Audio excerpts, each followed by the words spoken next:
The Godzilla franchise has a lot of different kaiju, some well known, many obscure. No matter the popularity of a monster, the past Godzilla games have featured a variety of city-stomping terrors from across the entire series. Sure, you couldn't always expect Godzilla, Mothra, King Ghidorah, and Mechagodzilla to be a part of a game's roster, but it sure was a welcome surprise to see lesser-known characters like Varan and Titanosaurus be playable in Godzilla Unleashed. And that got me thinking, what monsters could we expect to appear in a new Godzilla game? Well, that's what this video is all about. I am going to attempt to rank every single Godzilla kaiju based on their chances of appearing in the next Godzilla game as a playable character. This list will stretch across Toho's entire Godzilla film catalog, TV and anime, some of their lesser known kaiju films, and more. I am also including the Monsterverse in this list, which brings the total to more than 100 monsters. I'm sure editing me is having a very fun time right now. I'm excited to get into this, and hopefully you are too. I imagine this will end up being a very long video, so if you can do me a favor and please give the video a like, it would seriously help a ton of getting it pushed out to more people. And if you're on your phone, be sure to hype the video as well just to keep it pushing in the algorithm. Also, be sure to subscribe to the channel. I make content on a variety of games, Godzilla games included. The last video brought us over 3,000 subscribers. Thank you guys so much for all the support. Let's smash 4,000 next. But with that out of the way, thank you guys so much for your time, and let's get into it.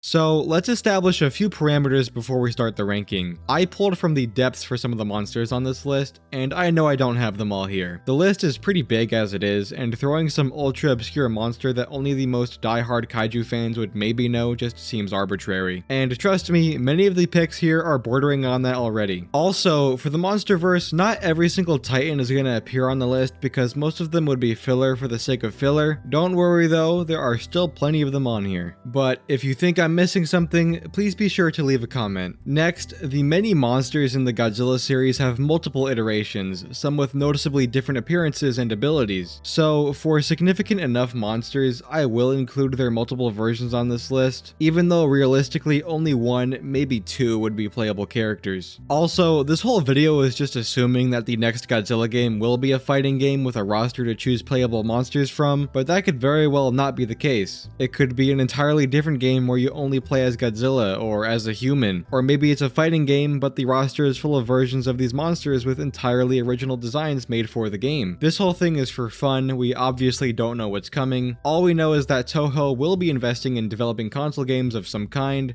So there you go. The rankings aren't going to be super serious. I will try to order them as best I can, but with a pool of monsters this large, it will no doubt get messy. So it'll probably end as more of a general ranking than anything. With this list being so large, and for the sake of my sanity in the editing process of this video, I will try to keep each entry on this list pretty brief, only going over important details and quick reasoning for my ranking. And finally, this whole thing really just boils down to my opinion. Your ranking would obviously look different than mine. I'm gonna try to be reasonable and realistic in these rankings, but bias will no doubt set in, so just be prepared for that. When it comes to these rankings, I'm gonna be considering the video game history, modern day popularity, legacy, and surprise factor of these characters. But with all that established, let us begin. Okay, here's the list. It's ordered kind of messy, but I'll probably just pick randomly to keep things interesting anyways. We have 7 different tiers to work with, starting at basically 0%, never happening, then 1 to 10%, very unlikely, 11 to 20%, it's a possibility, 21 to 40%, there's an okay shot, 41 to 60%,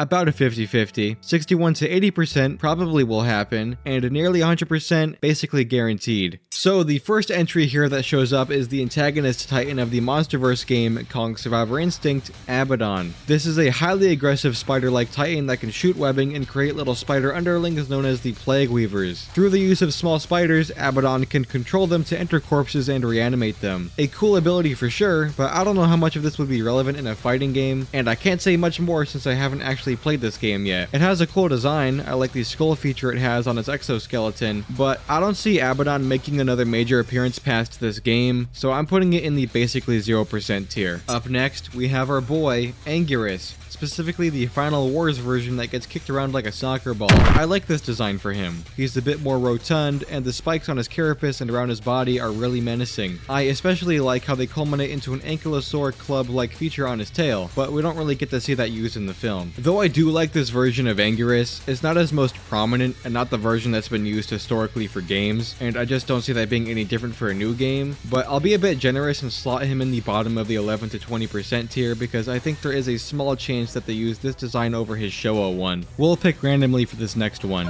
Godzilla from Godzilla Against Mechagodzilla and Godzilla Tokyo SOS. This is probably one of my favorite Godzilla designs, and it comes from a great duology of films as well. Obviously, Godzilla will be a playable fighter in a Godzilla fighter game, and more than one version of him at that. As much as I love this Godzilla, it hasn't really had the staying power as some other versions of the Big G, and if anything, I can see it being a skin for a different version of Godzilla if they decide to go that route. So for that reason, this Godzilla is going in the 1 to 10% tier. Speaking of being a skin for a different version of Godzilla, let's move on to that version of Godzilla now. The Millennium Godzilla that kicked off the Millennium era of films. While not having as much staying power as it did in the 2000s, I can still see this version of Godzilla make his way into a fighting game roster. He sports a unique, jagged design with green skin and large purpley pink spines. He also deviates from the rest of the pack by having a fiery orange atomic breath rather than the industry standard blue. This Godzilla has some notoriety for being the face of the Millennium films as well as the mascot for the Pipeworks trilogy of Godzilla games, so I gotta give some points there. If he were to be in a game, I can see the Godzilla Against Mechagodzilla and Tokyo SOS design being a skin for this one, seeing as the designs do overlap a bit. I love this Godzilla and I can still see him being in a game, but it's not close to a guarantee though, so we'll say 41 to 60%, probably on the lower end of that tier.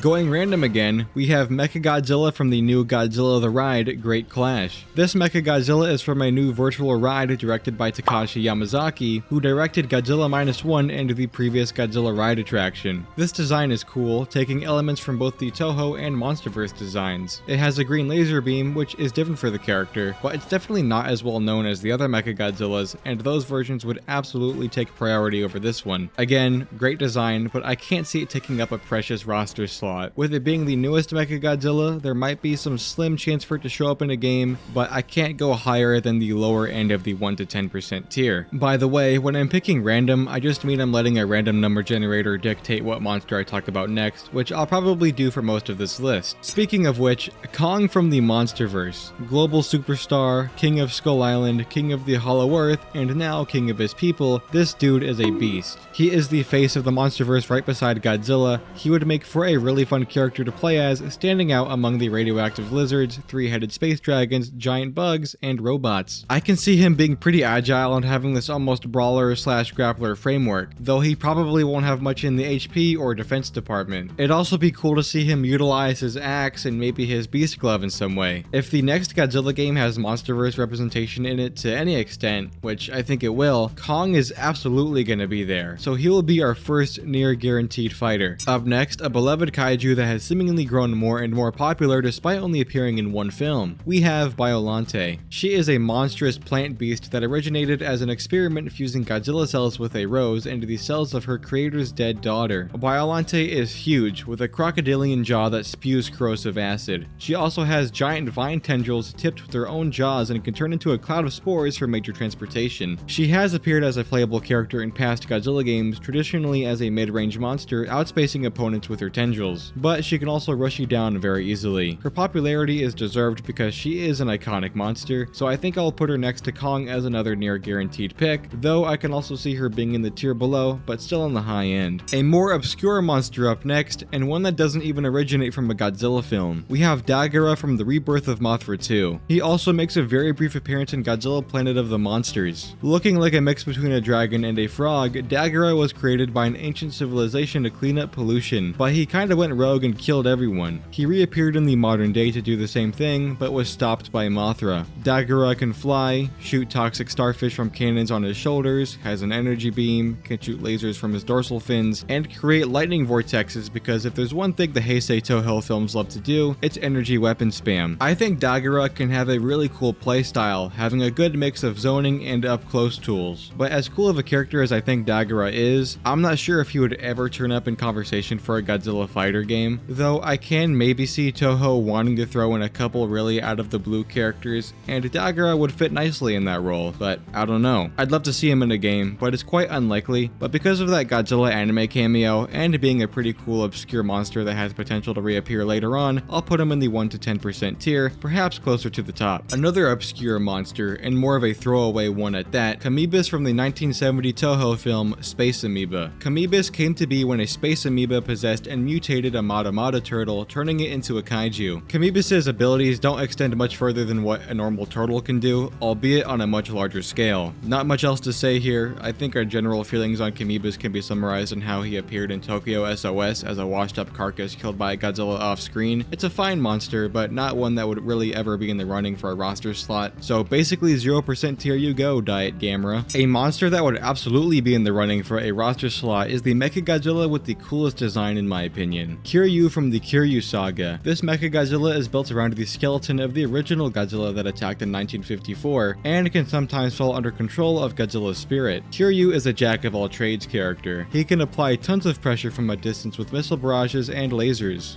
but he can also hold his own up close, being physically strong with a retractable mazer blade and a drill hand. And of course, you cannot forget about the Absolute Zero Cannon, which I can see being his ultimate move if those exist in the next game. Kiryu is a fan favorite Mechagodzilla that has been prominent in basically every Godzilla game in recent memory, so I think it's safe to say Kiryu will be playable in the next game even with other Mechagodzillas in the running. He will be joining Kong and Biollante at the top. Next we have another Monsterverse entry, this time being Muto Prime, the peak specimen of the Muto species. Muto Prime has hulking forelimbs that can send Godzilla tumbling, it has a sonic roar that shatters Godzilla's dorsal spines, and it can quickly travel underground, creating earthquakes. This thing is a menace that actively hunts down Godzilla and his species. Its only appearance was in a prequel graphic novel to Godzilla King of the Monsters called Godzilla Aftershock, and I feel like we won't see more of it past that. The Monsterverse comics are kinda treated secondary to the main continuity and sometimes don't feel connected to the films at all. I feel like Muto Prime might just fade into being forgotten in the Monsterverse's lore, which is kinda sad. I think it's cool, but I don't see it taking up a spot in a fighting game roster, so I'm putting it at the basically 0% tier. On the topic of Mutos, let's get the Mutos that appeared in Godzilla 2014 out of the way. There were two of them, a large, stocky female and a small winged male. They possess sharp forelimbs akin to mantis claws and can create EMPs. They have some notoriety for being the first monsters to appear in the Monsterverse films, but they haven't been given much love since. They're pretty neat for what they are, but similar to Muto Prime, I'm not sure they would be big contenders for a roster slot, especially not two of them. Though I'll put them a bit above Muto Prime since they actually have a significant film appearance and place in the lore. I'd say they at least have a slim to moderate chance to appear, so in the 11 to 20% tier they go. We've got Frankenstein up next from Toho's 1965 film Frankenstein vs. Baragon. In the film, Frankenstein's heart was irradiated by the atomic bomb and regrew into a giant monster. Frankenstein possesses great strength, agility, and intellect, as well as a crazy healing factor that lets him regrow practically anything and grow large in size. Aside from that, he's just a dude as far as appearance goes, and he hasn't made any film appearances since. It'd be cool to see a modern take on Toho's Frankenstein, but I feel their priorities are elsewhere. I think that's the same with a video game roster. I don't think we're seeing him. Sorry pal, 0% tier. Moving away from film and into animation, we have Void Ghidorah from Godzilla the Planet Eater, the final film in the anime trilogy. Void Ghidorah is an extra-dimensional entity that exists in the space between dimensions, and it devours planets. It can distort things in the third dimension, manipulating gravity and even physically dismembering people while only a shadow. Due to its metaphysical properties, Void Ghidorah is intangible. The laws of physics just don't apply to it, and any attack on it just doesn't work. That is, if it has a stable connection to reality. If that connection is severed, it is susceptible to attacks. This Ghidorah is probably the most out there this character has ever been, and I can see it serving as some sort of final boss rather than a playable character. We don't even see its full body in the film. I don't even know how this thing would work as a character. 0% tier. We've got a classic up next, the kingpin of spewing fumes, the raging pollution junkie, the space goop monster itself, Hedorah. Hedorah is a fan favorite kaiju that only has one film appearance. Well, it's in Final Wars, but it's on screen for like literally 2 seconds and then it dies, so that hardly counts. It is composed of a corrosive sludge that melts and burns anything it touches, able to launch clumps of it as projectiles. It also has a laser beam it can shoot from its eyes, as well as a flying form. People love Hedorah, and it's gotten some time in the spotlight in gaming too, being in Godzilla for the PS4 and as DLC in Gigabash. I can without a doubt see Hedorah as a playable character in the next game, though I'm not sure if it's quite on the same level of what I've ranked on the top. It's very close, so I'll put it in the 61 to 80% chance tier, and it'll probably float around to the top of that. King Ghidorah from Godzilla the Ride is next. This Ghidorah takes some elements from both the Toho and MonsterVerse designs,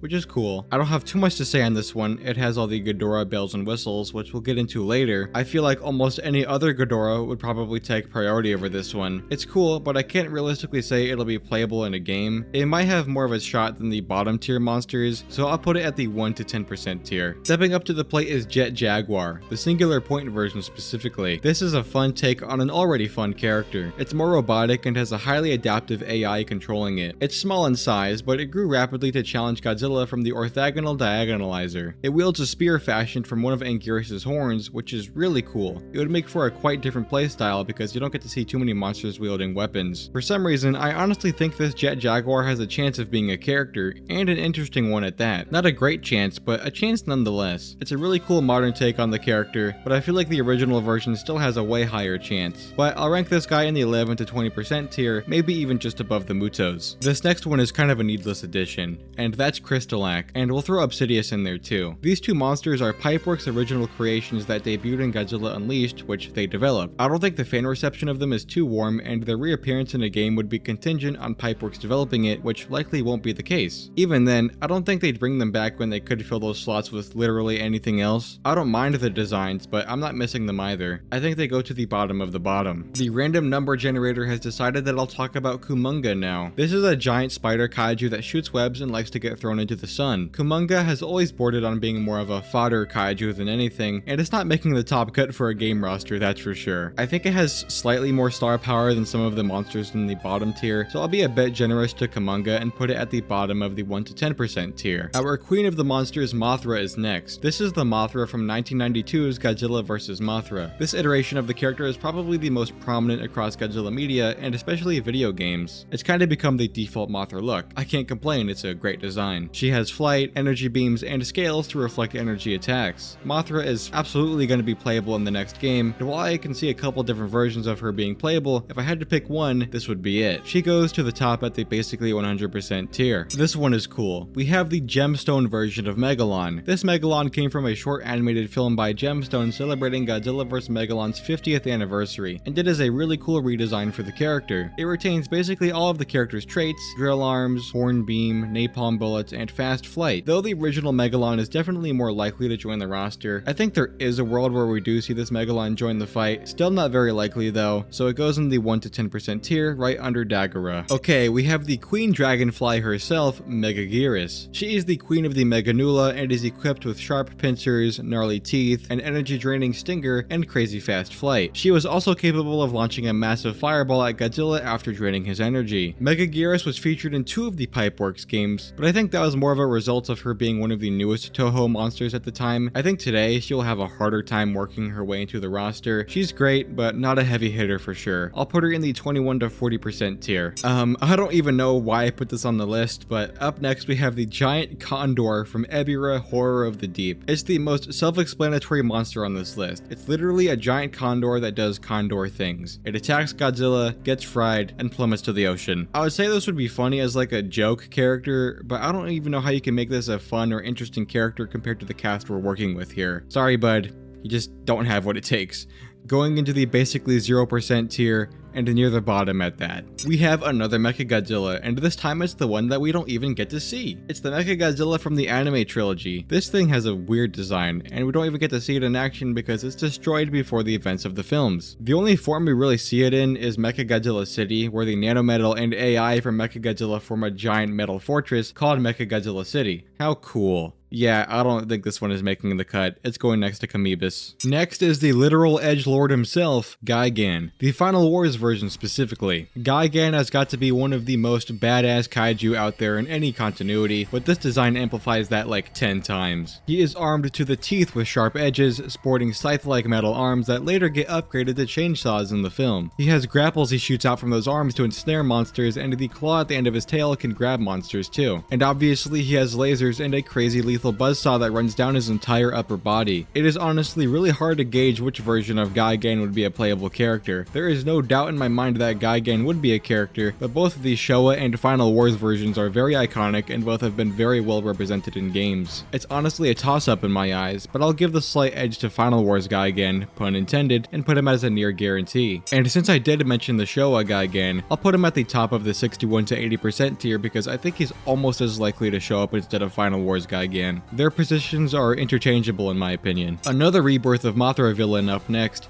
this time being Death Ghidorah. Also referred to as Death Ghidorah, this three-headed nightmare dragon loves killing things. This alien cousin of King Ghidorah destroyed all life on Mars and went to Earth to do the same thing, but it was met by Mothra, and they clashed. Death Ghidorah's abilities include flight, flame breath, hellish lightning bolts it can shoot from its mouths, energy absorption, and is a magma bender to some extent, splitting the earth to release and manipulate the magma beneath. This Ghidorah has a really cool and evil design, having a devilish black and red color palette rather than the standard gold. It also differs by having 4 legs and being quadrupedal. It's almost like the predecessor to Kaiser Ghidorah. As cool as a monster this is, it's still kind of an obscure character that would struggle competing for a roster slot, though I don't think it's impossible for Death Ghidorah. It would have a different playstyle than King Ghidorah. I think it has a chance, so I'll put it next to Dagora in the upper echelon of the 1 to 10% tier. Revisiting the Space Amoeba film, we have Gazora. Gazora is a cuttlefish mutated by the Space Amoeba, growing it to a giant size and allowing it to walk upright on land. Gazora's abilities include being quite dexterous with its tentacles, shooting ink,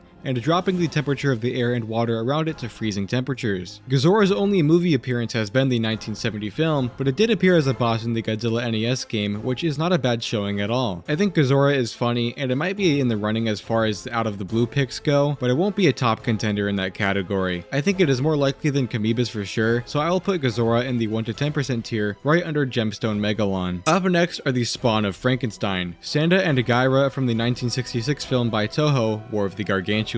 This film is a loose sequel to the previous year's Frankenstein vs. Baragon, and the stars of the show are the monsters grown from Frankenstein's immortal cells, the Gargantuas. Sanda was raised with humanity and learned to love and protect people. Gyra, grown from the cells left behind by Sanda, grew up in the ocean and became violent towards people, inciting a conflict between the two, a war between the Gargantuas, if you will. Their abilities don't really go beyond what I already covered with Frankenstein. They're smart, fast, strong, and possess impressive regeneration. They would definitely stand out among the rest of the cast in a Godzilla fighter. I grouped them together for this entry because they are basically identical, and if they were to appear in a game, they would either be swappable skins for the same character or 2 separate clone characters. Unlike Frankenstein, they've kinda stuck around in the background of Toho's collection of giant monsters, appearing in secondary Godzilla media, growing a bit of a cult following of their own. I think they have much more of a chance than Frankenstein, but not a huge chance either. I'll stick them near the top of the 1 to 10% tier. The number generator has spoken, and Orga is up next. Orga is the antagonist monster in Godzilla 2000 and originates as an alien UFO absorbing Godzilla's DNA and adapting it into a mutated collective form, which is Orga. He has huge forelimbs and possesses great strength. He also has a shoulder cannon, has regeneration thanks to Godzilla's DNA, and can control the UFO he came from. Orga was prominent in the Pipeworks trilogy and had notoriety for having this really wacky WWE moveset. Orga has definitely waned in popularity since then, only appearing in the one film, but his prominence in the Pipeworks games, as well as him being the first new monster in the Millennium series, does still give him a solid shot. It's like what I talked about with Mechaguirus, but I think Orga does have a better chance. I'll put him next to his old friend Godzilla 2000 in the 41 to 60% tier, probably staying near the bottom. Moving on to Mecha King Ghidorah, this is a cyborg version of Ghidorah made in the future and brought to the present to take on Godzilla. He possesses many of the same abilities as regular King Ghidorah, like the gravity beams and so on, but he is also equipped with shock cables and a large claw claw that comes from his chest. Mecha King Ghidorah, despite only appearing in the 1991 film, has remained a mainstay in the Godzilla fighter games, most likely due to him largely being a clone of King Ghidorah. I can certainly see the same happening in a new game, so I'm putting him as another near guaranteed pick, though I could also see him being near the top of the tier below. Up next is Godzilla from the Ride Attractions by Takashi Yamazaki. There are two ride attractions with two mildly different Godzilla designs, but I just clumped them together in one entry because they are quite similar and I'd have the same thing to say for both of them. They have cool designs, pulling from the Heisei Godzilla with some elements of the MonsterVerse Godzilla. The new attraction Godzilla features a much more -1-like design, and it'd be easy to confuse this design for the -1 Godzilla. My reasoning is more the same with the other ride versions of these characters. They're cool, but the various film versions of Godzilla would likely be at the front of the line, with these ones at the back. Besides, if any of Yamazaki's Godzillas were to make it in the game, I think we know which one it'd be, but we'll get there later. They go next to the other ride monsters at the 1 to 10% tier. We have Godzilla Jr. next. I really could have gotten away with not including him. He's just a diet, juvenile version of the Heisei Godzilla until he grows up at the end of the final film. I don't see a reason for including him other than the purpose to pad out the roster or to be a joke character. I do like the character, he's cute,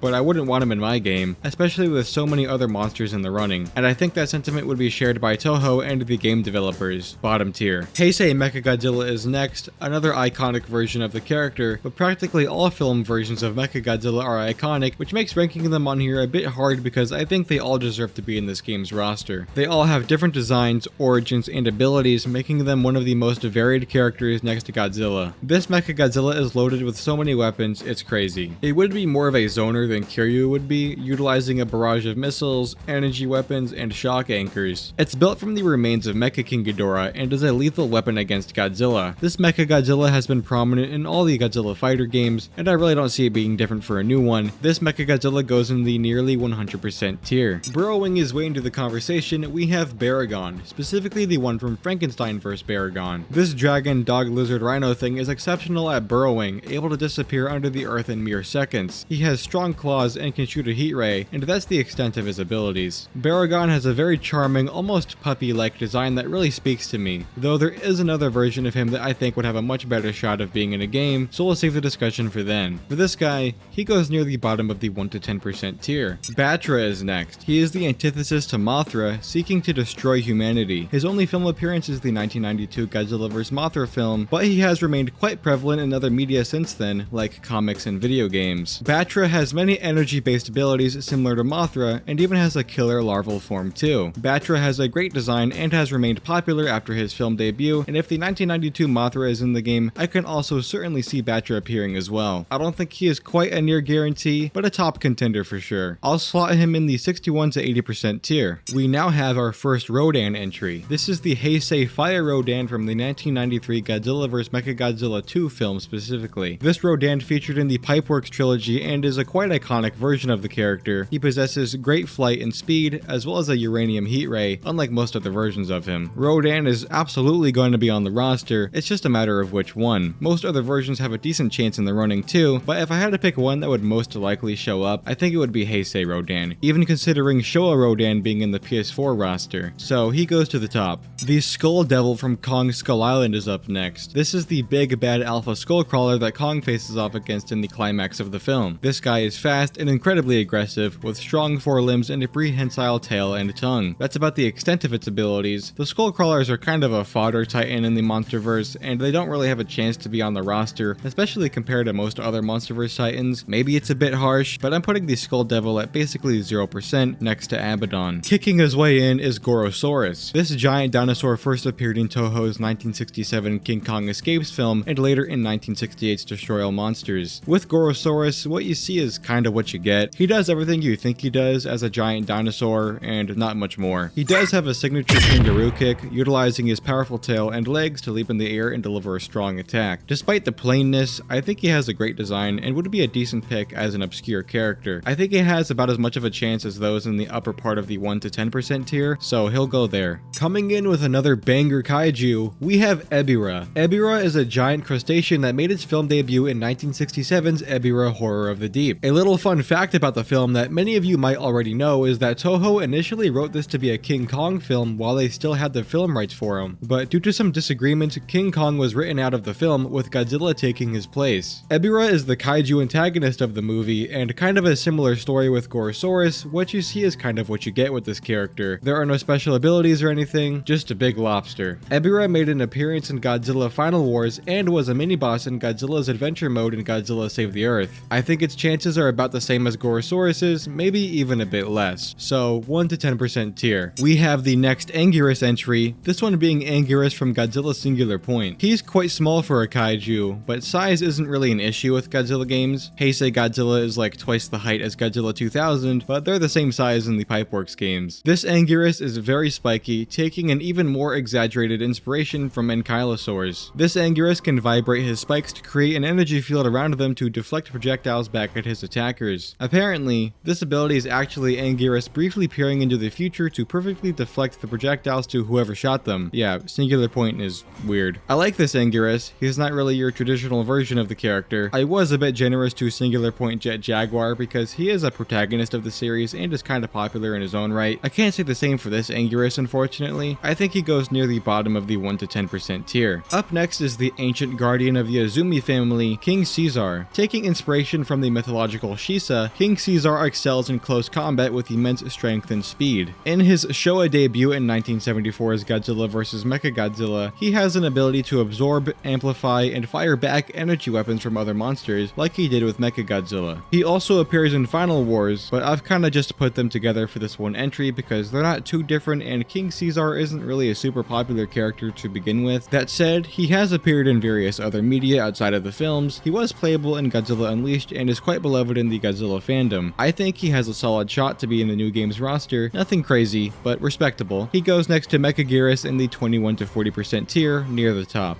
Going back to the Monsterverse, we have its newest original creation, Shimo. Shimo is a colossal, ancient titan that possesses deadly ice abilities, supposedly responsible for the world's last ice age. Her mere presence freezes the ground and chills the air around her. She has a frostbite breath, a concentrated beam of frost energy, capable of freezing anything unlucky enough to be at the receiving end. I think Shimo is a fantastic creation that I'd like to see more of. I think she is a generally well-liked character and her popularity will only grow if she continues to appear in more Monsterverse projects. In my opinion, she has a really solid chance to make it in, given her current global relevancy and unique appearance and abilities. This may seem kinda crazy, it might be recency bias, but I'm putting her in the 41 to 60% tier, maybe even slightly ahead of Orga and Godzilla 2000. I really don't know why I included this one. Up next is the Servum from the Godzilla anime trilogy. They're a smaller, offshoot subspecies of Godzilla Earth, bearing some resemblance to a dragon. They fly around and kill things. Not much else to say about them. I think they somehow have less of a chance to appear as a playable character than the giant condor. 0% tier, serves them right. We have a fun one here. The Hanna-Barbera Godzilla is next. He is from the 70s animated series, simply called Godzilla. His design is pretty watered down,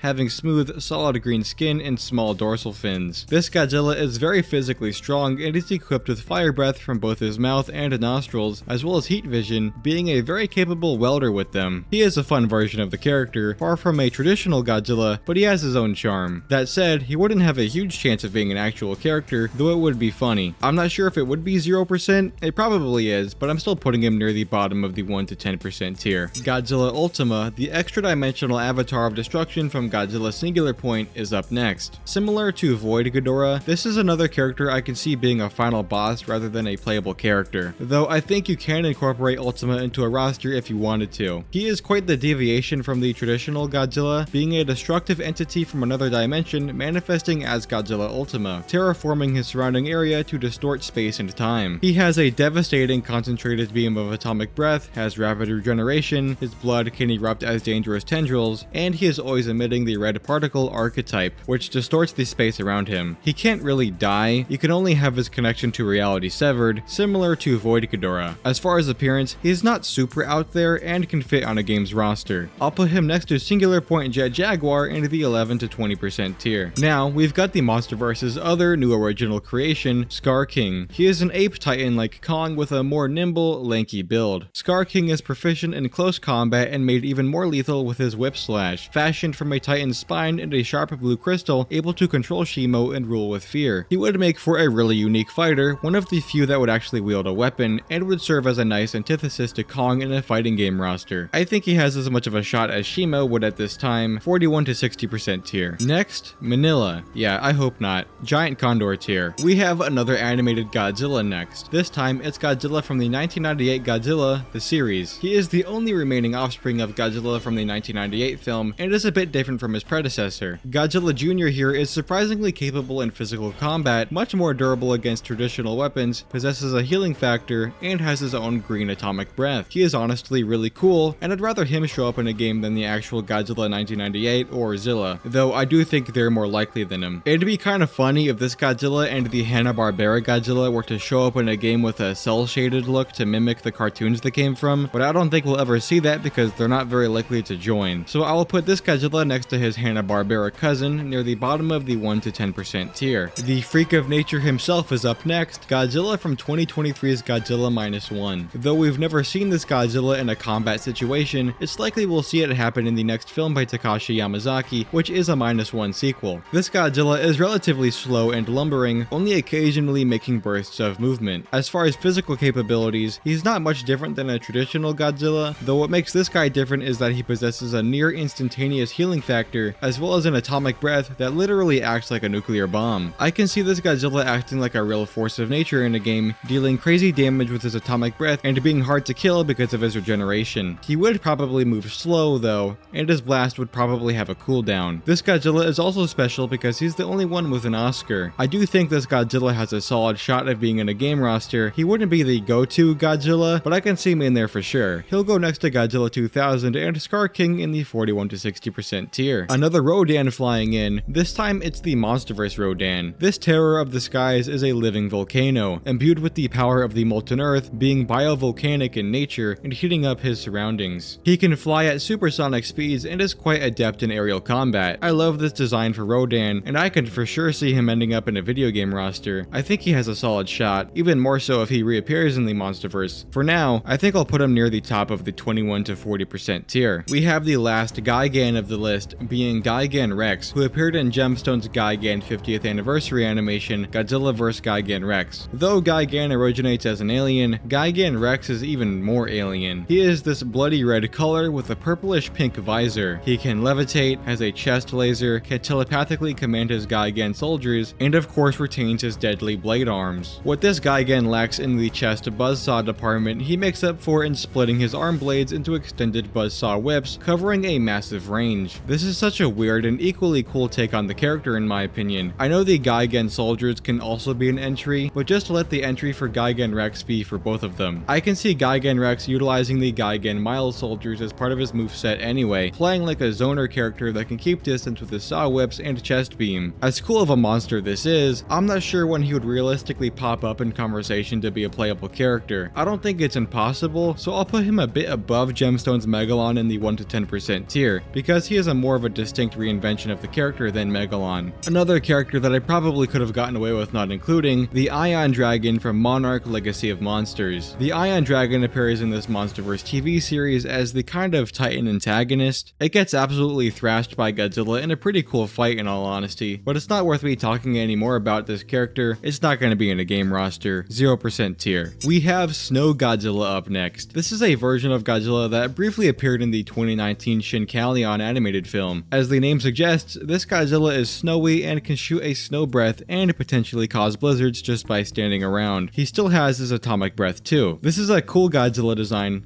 Literally. It looks pretty close to the Gemstone Godzilla, but just snowy. Though it would be cool to see Snow Godzilla again, and especially in a video game, I just don't know when that would happen. He's kind of a one-off character, 0% tier. The absolute menace that is Monsterverse King Ghidorah is up next. This reintroduction of Ghidorah is a flying natural disaster. He is massive and retains basically every trait of the original Toho Ghidorah, being of alien origin, possessing gravity beams, and strong enough to be a world-destroying threat. His wings are more more arm-like and can be used to channel lightning through them and fire scattering bolts at the tips. He also has energy absorption through his bites and has crazy regeneration, able to regrow a new head in mere moments. Him just flying around causes severe weather disturbances on Earth, always bringing a category 6 hurricane wherever he goes, which is not a real category for hurricanes, that's how deadly he is. This version of Ghidorah is such a great reinvention that preserves the character's foundational traits while also bringing new things to the table. He is an icon of evil in the monsterverse, an absolute villain. He is very popular, and I can for sure see him being in a video game roster. It's not a near guarantee though, so I think he'll go in the 41 to 60% tier, around the same percentage as Scar King, Shimo, and -1 Godzilla. Our beloved guardian of Seatopia is up next. Megalon. Despite only having one film appearance in 1973, Megalon remains a fan favorite kaiju. He has an iconic, recognizable design with those signature drill arms and horn. The drill arms are an obvious lethal weapon, capable of goring through the earth and kaiju alike. He can fly and has excellent jump height. His massive horn is dangerous in its own right, inflicting great physical damage while also capable of shooting an energy beam. Megalon can also fire geothermal napalm bullets from his mouth. He has featured heavily in Godzilla media outside of film, most notably in video games. He was a mainstay in the entire Pipeworks trilogy. He unfortunately was not in Godzilla for the PS4, but I'm pretty sure he was heavily considered for the title. And I don't think it's a huge knock on his chances anyways. He is that beloved. This may seem a bit generous as he wasn't in the PS4 game, but I think Megalon is a near guarantee in the next game, whether we get the Showa version or the Gemstone version, though the Showa version would be much more likely in my mind. We're at the halfway point now, and we're starting the latter half with Rodan from the Showa films. This frenemy of Godzilla is a pteranodon kaiju capable of, well, basically the same stuff I already went over with this character. He flies at supersonic speeds, can produce powerful wind gusts, and is quite physically capable in combat. He doesn't have an energy beam, nor is he biovolcanic like the other Rodans I mentioned, but he's got spirit.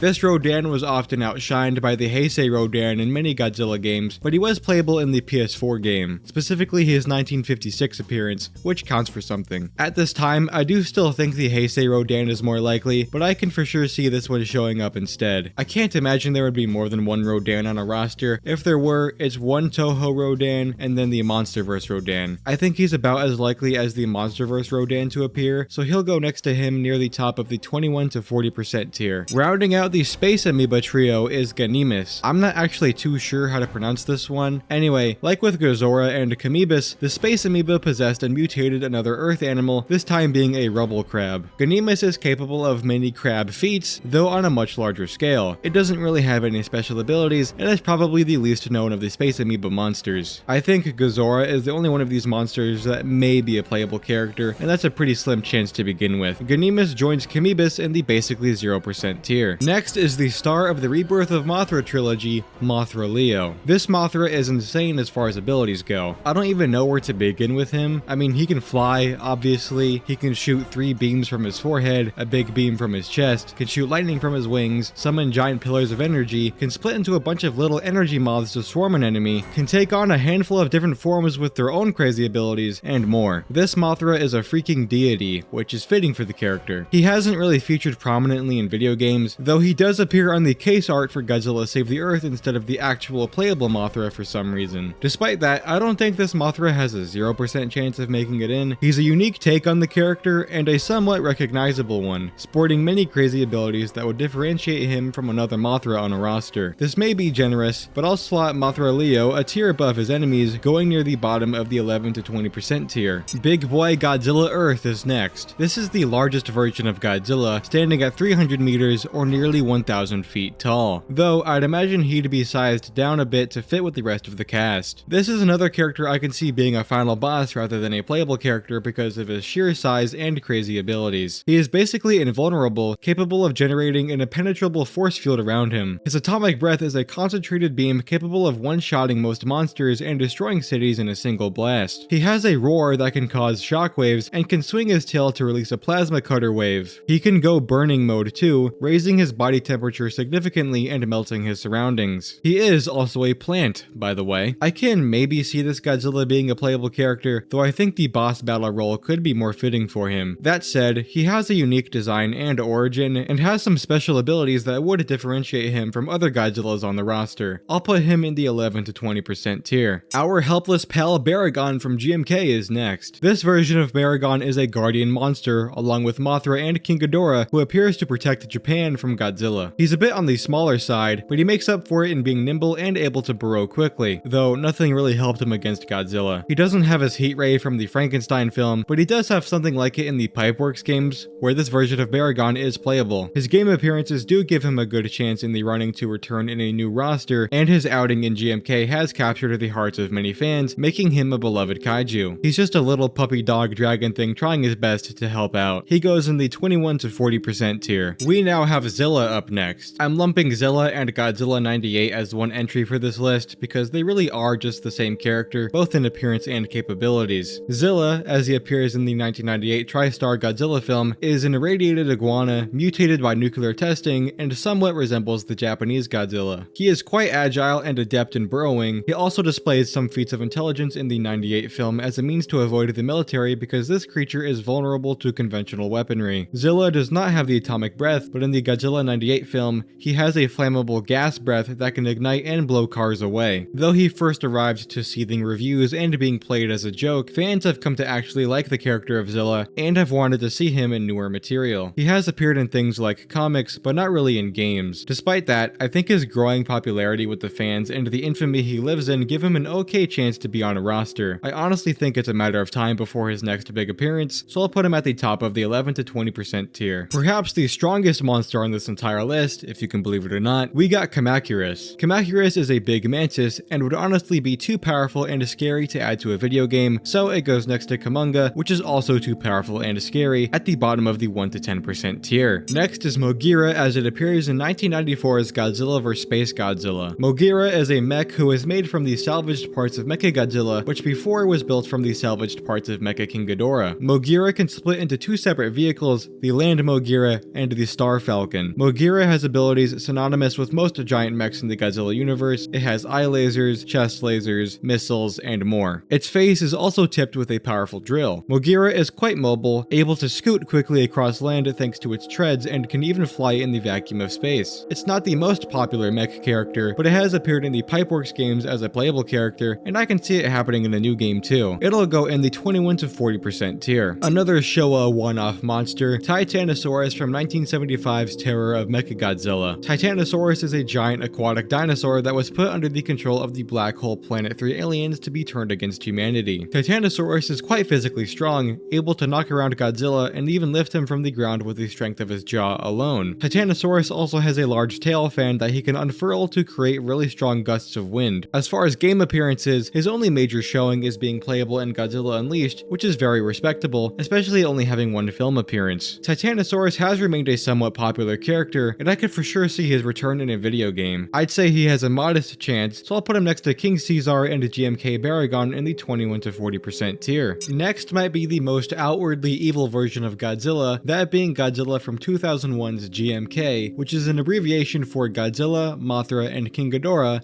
Giant Monsters All-Out Attack. This Godzilla has supernatural origins, being an enraged avatar for the restless souls of those killed in the Pacific and World War II. He comes to Japan to punish them for forgetting the past, and is confronted by the three guardian monsters in the process, who are Baragon, King Ghidorah, and Mothra. He sports one of the deadliest on-screen atomic breaths, capable of one-shotting monsters and creating mushroom clouds, and it gets amplified later in the film after he absorbs energy from Ghidorah. This Godzilla actively targets people, making him more of a sinister entity rather than a force of nature. This is also accentuated by his whited out undead eyes. Also, this Godzilla destroyed all of Asgard and killed the gods in the Marvel Comics against Thor, which is just a fun tidbit. I'm not like factoring it into his feats or anything. As cool of a Godzilla this is, there would absolutely be other versions of the character in the running before him. I think there no doubt would be more than one Godzilla on the roster, but I don't see GMK Godzilla being one of them. Maybe a slight chance, so he'll go to the Godzilla that succeeded his film into the 1 to 10% tier. Next is our last entry from the Godzilla the Ride series, Rodan. This Rodan takes heavy inspiration from the Monsterverse design, and that's about all I can say about him. He gets bitched by Ghidorah in a very similar fashion to King of the Monsters. He's cool, but he's joining the other Ride monsters in the 1 to 10% tier. Going back to the monsterverse, we have Tiamat. She is a sea serpent titan and one of the more powerful ones at that. She made her first and probably only film appearance in Godzilla x Kong: The New Empire, but she has appeared in monsterverse comics and video games, so there's that. She has scales sharp enough to draw blood from Godzilla, which pairs nicely with her serpentine body, capable of constricting unlucky titans. She also has a corrosive ink spray. She is one of the more prominent original monsterverse creations, I'd say, but I'm not too sure how she'd function in a game because she would kinda need to be in water, and I don't think she'd have that great of a chance anyway. I don't see there being a lot of room for monsterverse characters, only the major ones. She'll go near the bottom of the 1 to 10% tier. Crashing in from the sky is Godzilla's evil twin from outer space and potential new monsterverse villain, it's Space Godzilla. This creature somehow emerged when Godzilla's cells made their way into a black hole from either Biollante or Mothra and erupted from a white hole, being exposed to cosmic radiation and space crystals in the process, ultimately forming Space Godzilla. He is an incredibly powerful villain, possessing great telekinetic and energy-based abilities. He can fly, create a crystalline energy shield around him to deflect attacks, use telekinesis on other monsters, erupt giant crystals from the ground and manipulate them for both offense and defense, shoot his signature Corona beam from his mouth that he can change the directory of, and more. While not showcasing it too much in the film, Space Godzilla is also quite physically strong, but he typically prefers attacking from a distance since that's where he excels. Though the 1994 film was his only movie appearance so far, he has remained immensely popular among the fans and in other media, especially video games, being in the Pipeworks games and the PS4 title. He is one of Godzilla's most powerful enemies, and he would almost certainly be in the roster for a new game. He joins the others at the top. The Showa Mogira is up next. This one debuted in the 1957 Toho film The Mysterians, where it has an alien origin rather than being built by humans. This Mogira is much less remarkable than its Heisei counterpart, having burrowing abilities and a blue laser blast from its eyes. It has a neat retro sci-fi aesthetic, and I can maybe see a world where this Mogira shows up in the roster over the Heisei version as like a deep cut pick. It was a boss in the NES Godzilla game, but that predates its Heisei reintroduction. It's not super likely in my opinion. Showa Mogira goes in the 1 to 10% tier next to Gazora and Gorosaurus. Another guardian monster from GMK coming up, this time being King Ghidorah. Yes, King Ghidorah is the good guy in this movie. He is smaller than Godzilla and noticeably weaker than his other iterations. He does power up when he absorbs Mothra's essence, spreading his wings and taking flight, gaining his gravity beams and electric bites, as well as an energy shield that can become a giant projectile. Godzilla still overpowered and killed him in this state, however. This is a really interesting take on Ghidorah, but he's so different in his origin and morality where I don't feel like it would make sense for him to be in a game over a more traditional Ghidorah. Not that something like that matters too much, but even then, it's just so different for the character, and I don't think this Ghidorah has that great of a shot anyways. 1 to 10% tier next to Showa Baragon. We'll just round out the GMK cast here with Mothra. This version of Mothra does not deviate from the others too much, except in design being almost a little creepy. I'm not sure if anyone else gets that from GMK Mothra. I think it's just the extra long legs. Anyway, this Mothra does have a unique ability in that she can shoot a volley of stingers from her abdomen. She was able to revive Ghidorah after she died too, so that's cool. I don't have much else to say. I love GMK, but the only one of these guys that would realistically join a game roster is Baragon, so Mothra goes in the 1 to 10% tier. We have back-to-back Mothras. This is the Mothra that appeared in the next continuity following GMK, the Kiryu Saga. She shows up in 2003's Godzilla Tokyo SOS to put an end to Godzilla shenanigans alongside Kiryu. Her design is a pretty traditional look with perhaps a touch of extra fluff. She has the ability to release shining scales from her wings that are capable of slowing down Godzilla and even reflecting his atomic breath back as a huge explosion. Not much else to say beyond that. I can't quite confirm it, but this might be the version of Mothra that is playable in Godzilla Unleashed, whereas Godzilla Save the Earth had a Mothra more akin to the Heisei design. Okay, upon further inspection, Godzilla Unleashed Mothra is basically Heisei Mothra with the legs of Tokyo SOS Mothra. Yeah, I don't know. I'm just gonna put this Mothra in the 1 to 10% tier. I feel like the Heisei Mothra just has a chokehold on most other versions of the character. Next is our favorite punchy boy himself, Jet Jaguar. Jet Jaguar is a robot that basically became self-aware and decided to be a superhero. His first and only film appearance was in 1973's Godzilla vs. Megalon, where he's built up quite the reputation alongside Megalon, appearing extensively in tons of Godzilla media, including video games, and most recently in Godzilla Singular Point, which we've gone over already. Jet Jaguar is a skilled hand-to-hand fighter, incorporating some variations of martial arts, and he's incredibly strong. strong. He is also able to fly and somehow change size, going from the height of a person to the size of Godzilla in mere moments. Like I said for a lot of these monsters already, he is really popular despite the single film appearance, and I have no doubt he'll work his way into a new game roster. I gave his singular point version the 11 to 20% ranking. I think it would be one or the other to appear in a game, but if I had to bet on it, I would go with the OG Jet Jaguar. Jet Jaguar joins Megalon in the nearly 100% tier. Okay, next is another MonsterVerse entry, this time being Scylla. She is a spider, crab, squid-like titan that has crossed paths with Godzilla a couple times, ultimately dying from him in the opening of GXK. She doesn't really have any crazy abilities, it's kinda what you see is what you get here. Though she is a somewhat prominent titan among the MonsterVerse's other original creations, it would be very unlikely for her to join Godzilla in a fighting game. She's just kinda there for world building, so she is going next to Tiamat at the bottom of the 1 to 10% tier. And honestly, you can make an excuse for both of these to be at the bottom tier instead. This one is a deep cut. We got Zone Fighter. Toho made their own spin on the Ultraman series done by their pals at SUSBSCRIBE Productions called Zone Fighter. It premiered in 1973, airing 26 episodes before it was canned due to poor ratings. But in that time, we got to see Zone Fighter take on all sorts of wacky alien beasts, as well as returning Godzilla enemies like King Ghidorah and Gigan, being joined by Godzilla in some of these fights too. Zone Fighter himself is a very Ultraman-esque character, being an actual person who could transform into a giant action hero. He is very strong, agile, can fly, and is proficient in hand-to-hand combat. He has a ton of abilities, and I'm only going to skim over a few so you can get the idea. He can shoot missiles from his gauntlets, a proton beam from his antenna, slicing projectiles from his hands, freezing spray from his fingers. He can create energy shields and reflector shields for defense, and so many other things. Yeah, he's honestly pretty cool for being a bit of an Ultraman clone. I can see him being another one of those out of the blue characters to show up in the game, kinda like Dagora and the Gargantuas. That is, if Ultraman wouldn't already be in the game as a guest character, which I'm not considering right now. Apparently, he was briefly considered for the PS4 game, which would have been really cool to see. Maybe he'll get his long-awaited return in the next one. I'll slot him next to the Gargantuas and Dagora near the top of the 1 to 10% tier. We have the original big bad of the Showa series, King Ghidorah. This version of Ghidorah appears numerous times in the Showa films, appearing for the first time in 1964's Ghidorah the Three-Headed Monster. Also known as Monster Zero, this alien dragon is a menace, requiring multiple kaiju to take down. He possesses great flight, strength, and durability, as well as his signature gravity beams. This original incarnation of the character differs from others, sporting manes of fur on each neck. This is a classic and iconic version of the character, though he's never really been shown off in a game, always overshadowed by his Heisei counterpart. And for that reason, I don't really expect this Ghidorah to show up in a game, maybe as a skin for the Heisei version, but not his own character. I'll put him next to GMK Ghidorah in the 1 to 10% tier. Next is the one that started it all, the original 1954 Godzilla. Grandpa Godzilla here is iconic, from his design to his roar and his goofy ass puppet. Godzilla is a giant prehistoric dinosaur-like sea creature that was disturbed by nuclear bomb testing in the Pacific. He awoke with a vendetta against humanity and unleashed his wrath on the people of Japan. His abilities are the most basic of any Godzilla incarnation since he is the first. He's radioactive, immune to traditional weaponry, physically strong, and has the atomic breath, which is more of an atomic mist rather than a concentrated beam of energy. This Godzilla doesn't really appear in video games, his only major role being a playable character in Godzilla Unleashed, which is very awesome. I can maybe see 1954 Godzilla as like a secret character in a new game, or maybe a skin for the main Godzilla. I honestly think he has a decent shot. He's going in the middle of the 21 to 40% tier. We now have the monster that never was, Bagan. Bagan has actually never appeared in a Godzilla film, though he was planned for many, but time and time again, he got scrapped. He made his first major appearance as the final boss in the 1993 SNES game, Super Godzilla. Since he's gone through many unmade versions, his appearance and abilities aren't really concrete. This most recent design is the one we're looking at, this ashy demon dragon thing. Some of the abilities he's been given include an energy beam from his mouth, energy beams from his horns, energy imbued claws, shape-shifting, among other things. Bagan is quite the popular kaiju for never having a film appearance, and honestly, that's kind of the reason why he's so popular anyways. It's cool to see Toho still bringing him out in smaller projects to this day, and I can for sure see him popping up in another game and or film. Let him finally have his time in the spotlight. His design is too sick. I think he honestly has an okay shot. I'll put him near the top of the 11 to 20% tier. Slipping back into animation here, we've got Singular Point Rodan. I gotta be honest, I don't want to waste too much time on this. It's basically a pteranodon, both in size and appearance. Yeah, it's not happening. Next is the Showa Godzilla. This is the Godzilla that appears after the original 1954 film and carries out the rest of the Showa series. This Godzilla has undergone many design changes between films, so his appearance is never a fixed thing, but he is the same character across these films. This is the most human-esque Godzilla, behaving much more like an action hero in the latter half of the series, both in demeanor and combat. He is an absolute boxer, able to pummel and toss around kaiju all over the place, getting very creative with it in the process. He has his atomic breath, as you'd expect, but he also has magnetic powers somehow, and can fly, to an extent. This Godzilla is really wacky, and I love it. We never really got a version of the Showa Godzilla in a prominent video game role aside from the 1964 Godzilla being a bonus character in the PS4 game. That said, I can see this Godzilla appearing in a new game, not as the primary Godzilla, but he can be a nice secondary Godzilla that deviates pretty heavily in movement and playstyle. I think he's about as likely as his predecessor,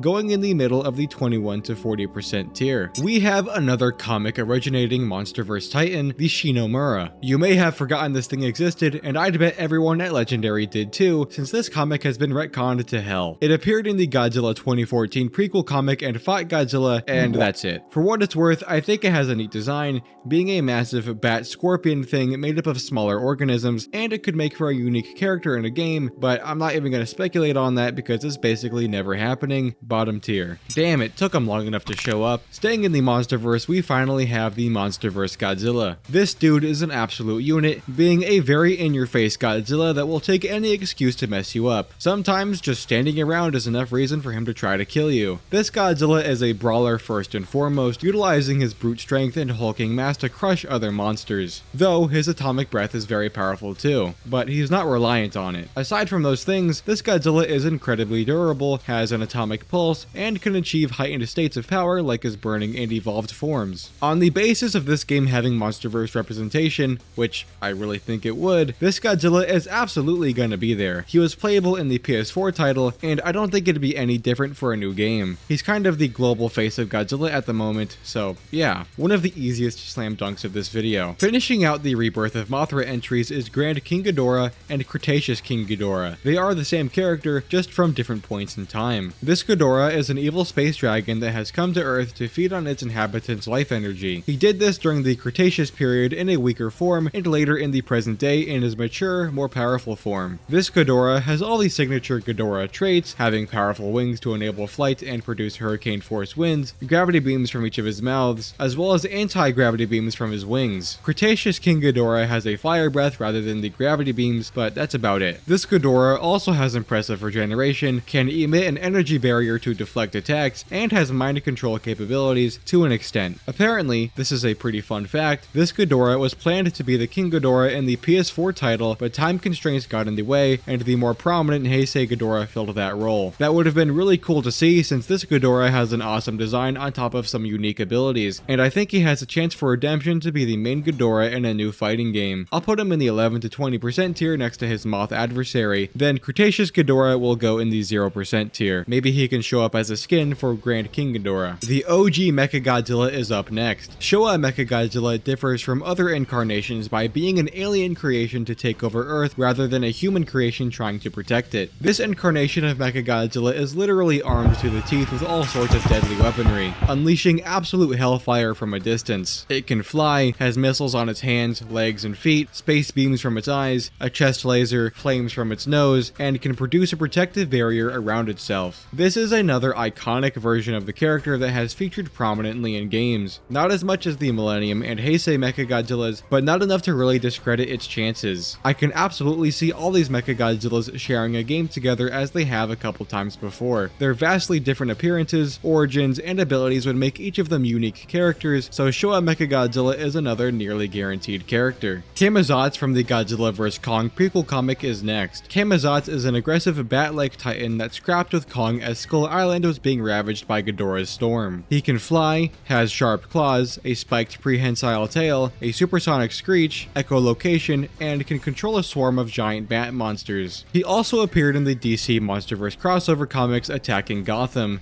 How ironic. Though I've given the other MonsterVerse comic titans a 0% chance to appear, I think Camazotz has a slightly better chance to appear appear in a game. It could just be because of the additional appearance in the Justice League comics, which I shouldn't really take into consideration. Tiamat also appeared in those comics, but she at least has a movie and game appearance too. But maybe I'll just slot Camazotz with her at the bottom of the 1 to 10% tier, though he could very easily be in the tier below. Staying within the MonsterVerse, we have our final Mechagodzilla entry, Mechagodzilla from Godzilla vs. Kong. Controlled by Ghidorah's complex telepathic neural networks and powered by ancient Hollow Earth energy, this Mechagodzilla is a fighter. It has long, powerful arms that can throw titans like Godzilla and Kong with ease, as well as deal devastating punches, made more impactful by its jet boosters and Hollow Earth energy. This Mechagodzilla also has a long, articulated tail that can smack around other titans and deal deadly blows from the drill at its tip. In usual Mechagodzilla fashion, this iteration of the character has missile launchers on its shoulders, as well as a variation of an energy beam, being a red concentrated laser called the Proton Scream. It also has industrial grinders in its mouth for some reason. I love this Mechagodzilla that prefers close quarters combat, and it would again make for a much different playable character than the other Mechagodzillas we discussed. There hasn't really been a major Godzilla game released after its introduction, but this Mechagodzilla is in Fortnite, so if that's not a confirmation for a roster slot,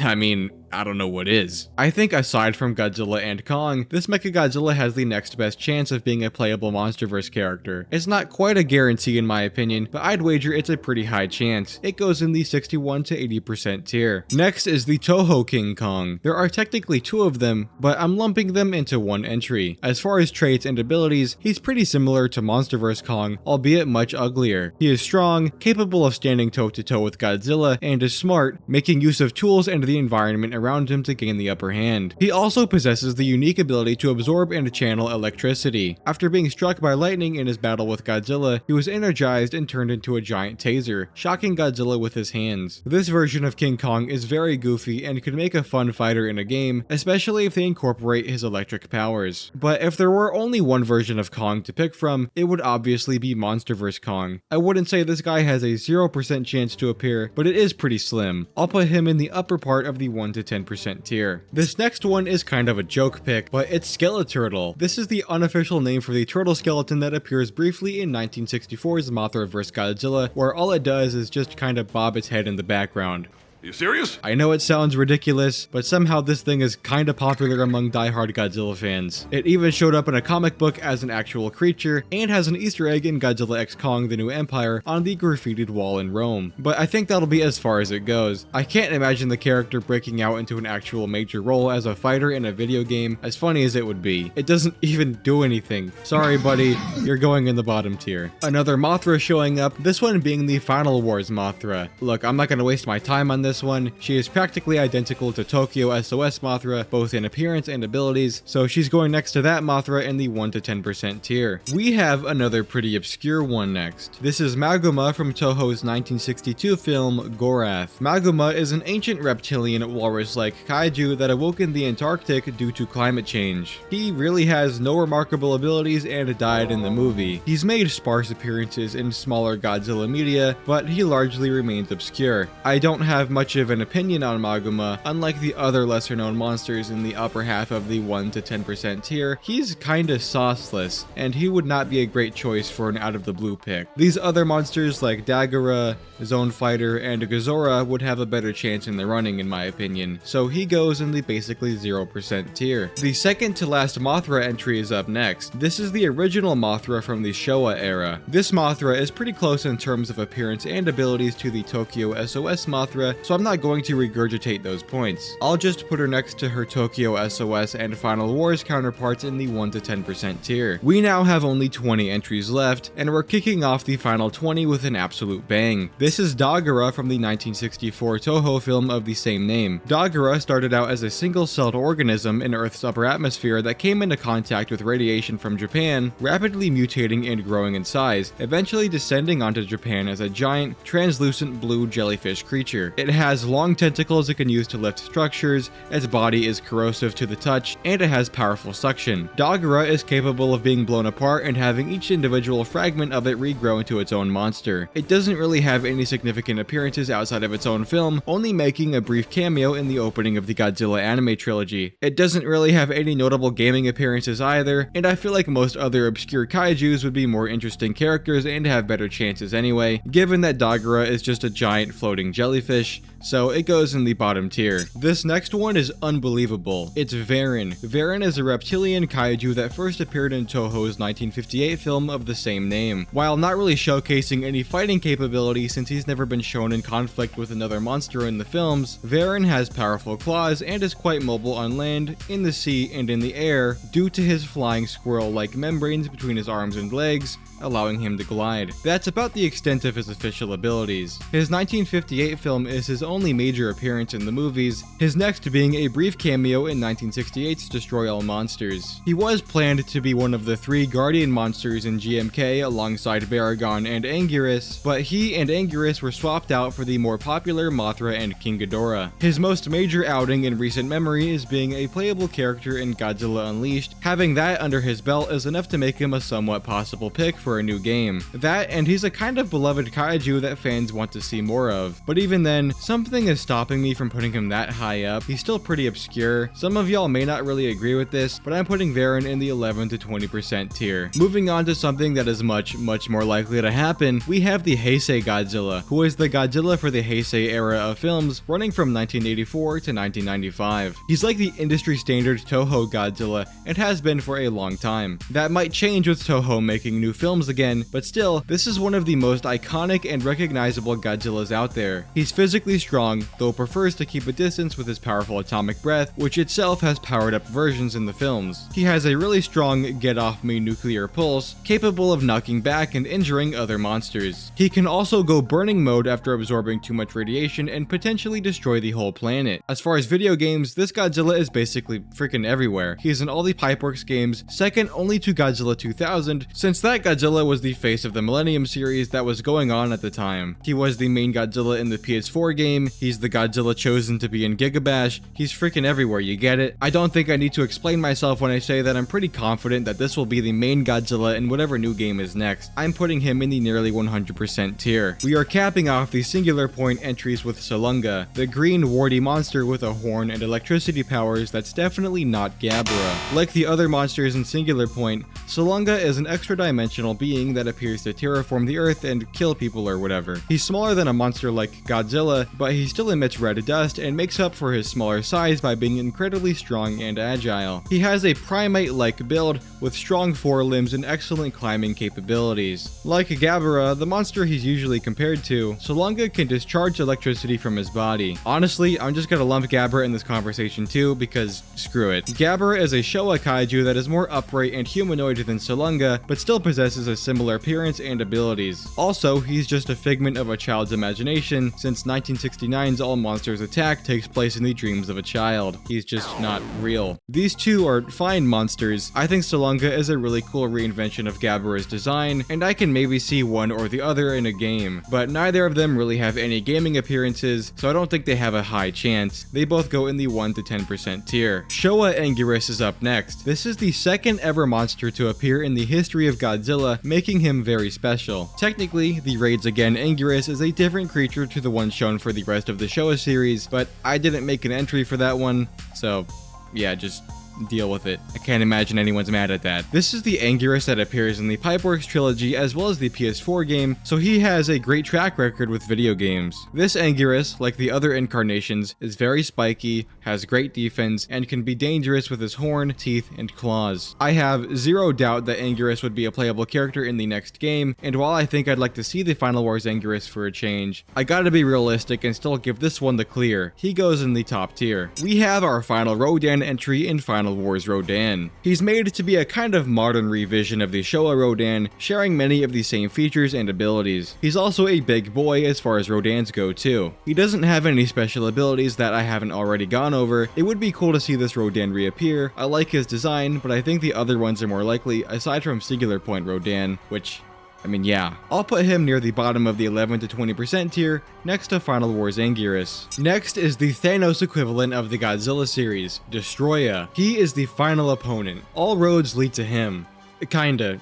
Not really at all, actually. It only happened one time. He's only been in one film, 1995's Godzilla vs. Destoroyah, but boy has he stuck around. He's an incredibly popular kaiju and a real villain to boot. He is outwardly evil, the literal Grim Reaper that comes knocking at Godzilla's door. Originating as a colony of ancient crustaceans mutated by the Oxygen Destroyer, the deadly weapon used to kill the original Godzilla in 1954, Destoroyah undergoes various stages of development in the 1995 film, ultimately culminating into his perfect form, this demon crab thing. Destoroyah is a hulking beast, able to trade blows with burning Godzilla, who is literally a ticking time bomb set to destroy the planet. He is physically overwhelming with his pincers, as well as his horn, which can form a blade of energy powerful enough to slice through Godzilla. He is also able to drain energy through his tail. His signature ability is his micro-oxygen beam, capable of disintegrating organic matter as it is derived from the same stuff that disintegrated the original Godzilla. He can also split off into his smaller forms to swarm enemies, so yeah, Destoroyah is a living nightmare, and it makes sense why he's appeared in every prominent Godzilla game, including Gigabash, as well as every other piece of Godzilla media. Yeah, he's a no-brainer for sure, going at the top. Next is one of the most unique takes on Godzilla, that being Shin Godzilla from the 2016 film of the same name. Shin Godzilla's most unique trait is his hyperactive DNA,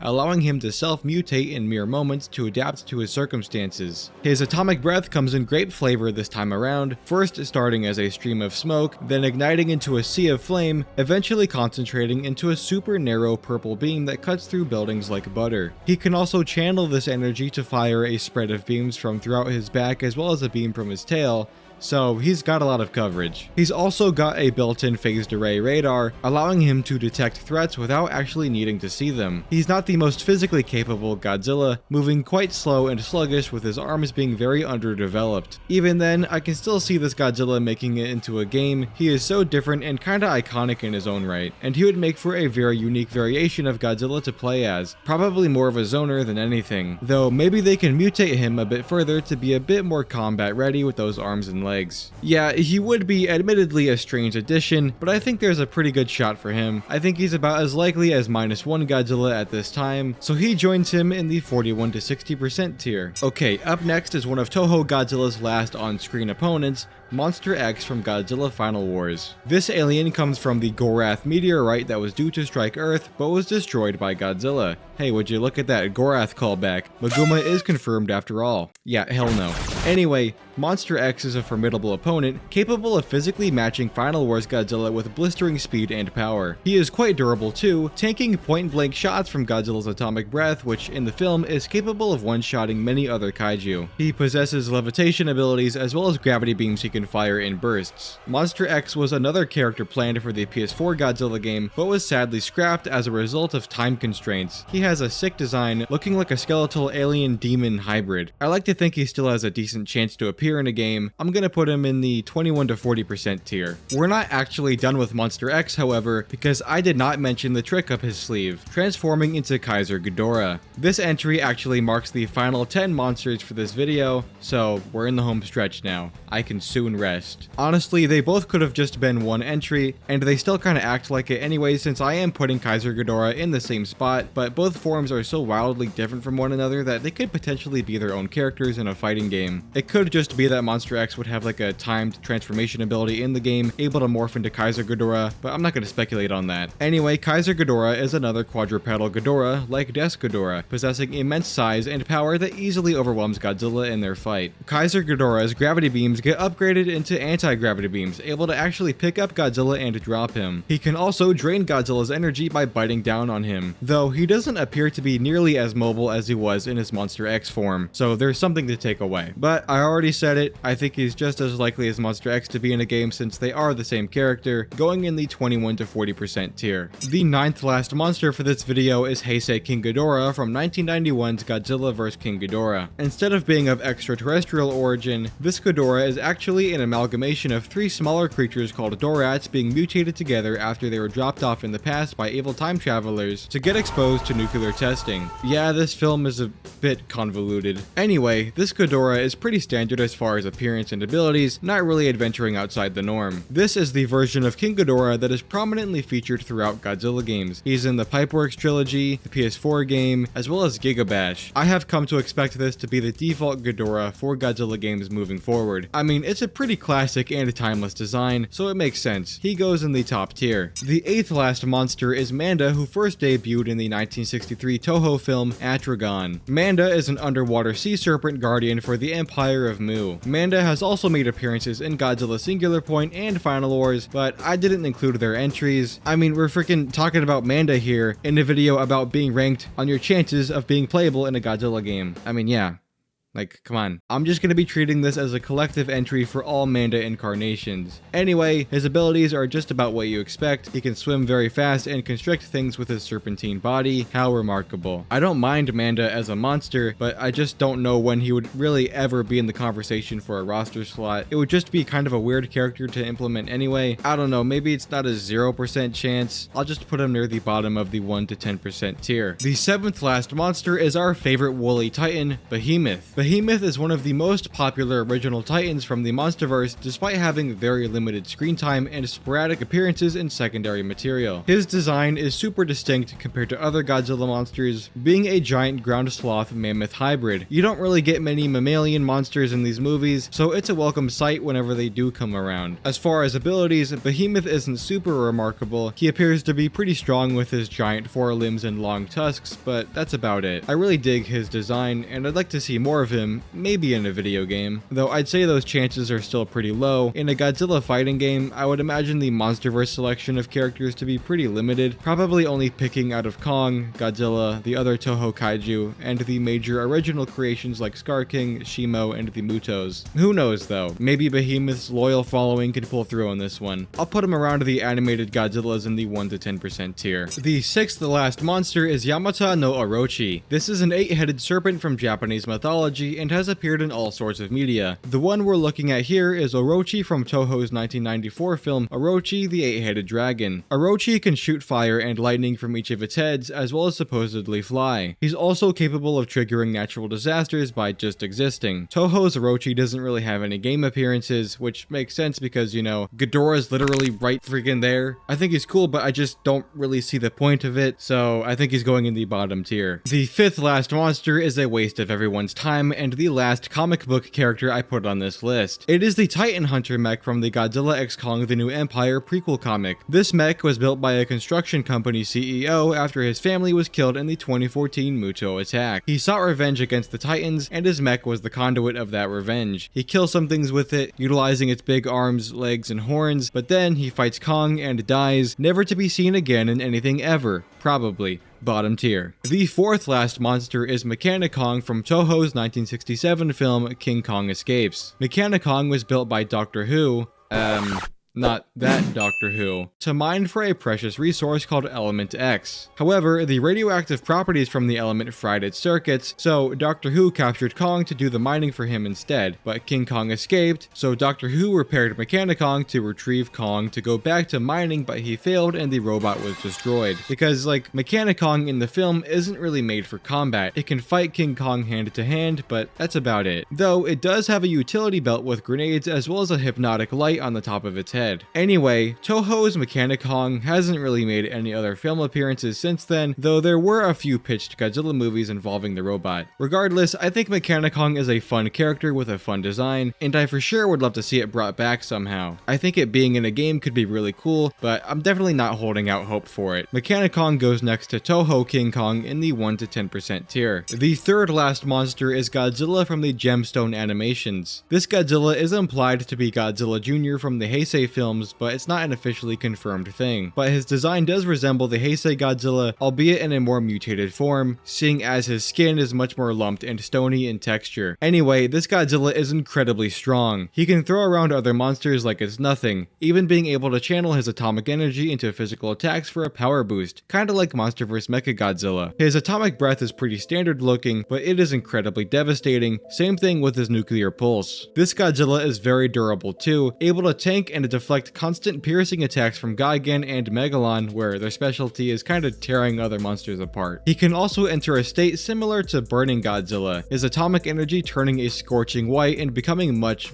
more powerful. Yeah, this Godzilla is nuts and is kinda popular online. He's got some cool characteristics that would be neat to see in a game, but I'm not holding out hope for that. Many other Godzillas would probably be more likely, but I guess I'll put Gemstone Godzilla close to Gigan Rex and Gemstone Megalon in the upper half of the 1 to 10% tier. Our penultimate monster for this video is the last MonsterVerse entry, being MonsterVerse Mothra. This version of Mothra is probably the most physically capable we've seen the character, sporting long, mantis-like claws, as well as a wasp stinger that can penetrate Rodan's volcanic hide, perhaps being venomous too. She can also shoot silk from her mouth, temporarily incapacitating other monsters, which is usually exclusive to her larva state. This Mothra is able to erupt in a blinding light, emitting what are called God Rays, which can dispel stormy weather and knock back both Godzilla and Kong. She's also kinda immortal, like other incarnations of the character. I love MonsterVerse Mothra. I think she is such a cool modern take on the character, and I can absolutely see her being in a new fighting game alongside a Toho Mothra, as they would differ in playstyle quite a bit. I think right now she's about as likely as MonsterVerse Mechagodzilla, so she goes in the 61 to 80% tier. And the final monster for this list is Godzilla from Godzilla Final Wars. How poetic. I didn't initially plan for him to be last, but he ended up in the final 10, so I thought it would be nice to close out with the Godzilla that laid the series dormant for a decade. Final Goji here is very strong, showcasing immense strength and stamina in the film, running an entire gauntlet of the franchise's many city-stomping kaiju without breaking a sweat. He's a bit slimmer than other Godzillas, but that also allows him to be quite agile and maintain constant aggression. His atomic breath is very powerful too, capable of one-shotting many monsters in the film, destroying a giant incoming meteor, and even getting a boosted red spiral variant after absorbing Kaiser energy. This Godzilla is an absolute fighter, and he is quite notorious for that. Many fans love this depiction of Godzilla, as do I. He would be a freaking killer in a video game. I think he has a chance to be the primary Godzilla for a fighting game, kinda like 2000 Godzilla, but he doesn't really have any video game prevalence currently, and again, the Heisei Godzilla really seems like the traditional Godzilla Toho and game developers tend to fall back on, so I'll give Final Wars Godzilla about an 11 to 20% chance to be in a fighting game.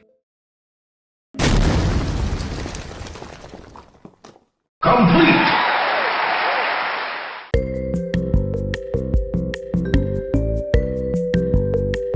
So I decided to make some changes to the tier list. I've sat on it for a while and I feel like I can make it a bit more streamlined to what I actually think these tier list placements should be. And I do mean a while because I had all this recorded back in November where my work on this video was pretty on and off. It's really mostly moving monsters within the same tier, so it really doesn't matter in the grand scheme of things. Well, this entire video doesn't matter in the grand scheme of things, but that's besides the point. I started by moving the anime trilogy Ghidorah and Mechagodzilla to the top of the 0% tier, so still bottom tier, but not as bottom tier as the other bottom tiers. I don't know, maybe I'm a bit out of touch with these two, but I really think Godzilla Earth is the only character from the anime trilogy to have a shot. These two are just kinda out there and both have a limited presence in their films of origin. I put Cretaceous Ghidorah next to Rebirth of Mothra Ghidorah. They are the same character at the end of the day, and I don't know, he might be a skin for this Ghidorah if he makes it in the game. I moved some of the MonsterVerse original Titans around in the bottom tier, as well as moved others down to the bottom tier like Camazotz and Tiamat. Unless this game is based in the MonsterVerse, I don't see any shot for these guys. I put the ride monsters in the bottom as well, save for Mechagodzilla. Thinking about it more, they are just one-off versions of these characters for an attraction that many people won't even see. That said, I do think these designs will be retrofitted into new film versions of these characters, like how -1 Godzilla shares a lot of characteristics with Ride Godzilla. I do think those hypothetical characters have a chance for a game. I I kept Mechagodzilla in the 1 to 10% tier because, I don't know, it's pretty cool. One has more relevance than the others at the moment. I rearranged the 1 to 10% tier a bit. I also moved Godzilla Earth closer to Godzilla Ultima, and I put Monster vs. Ghidorah to the top of the 41 to 60% tier. And I actually moved Mecha King Ghidorah down a tier. Now that may seem like a strange decision, given the character's prominence in all the major games discussed in this video, but Mecha King Ghidorah, for how much I really like the character, always seemed like he'd be dancing the line on the chopping block. He's easy to put in because he practically functions as just a clone character of Heisei Ghidorah, but if you had to remove a character from a roster that wouldn't impact the playstyle variety of a game like this, it would be Mecha Ghidorah. I'm not sure how big of a roster a new Godzilla game would have. I don't think it would be that big, unfortunately. I estimated a perhaps too optimistic size of 24 in the last video, and there is a lot of competition for those slots, especially in the last 10 years of the PS4 game releasing. You gotta think of the Monsterverse, the new Toho films, potential crossover characters, the forgotten monsters of the Showa and Millennium eras. It's no secret that the Heisei Kaiju overshadow most others. Just look at our top tier. So yeah, Mecha Ghidorah goes down a tier, which is still more likely than 90% of the list, so doesn't really change that much anyway. And there's always the slim chance of a different Ghidorah being in the game and not the Heisei version. But those are the changes I made. It's never gonna be perfect, but I like it for now. Anyway, back to November me for the outro.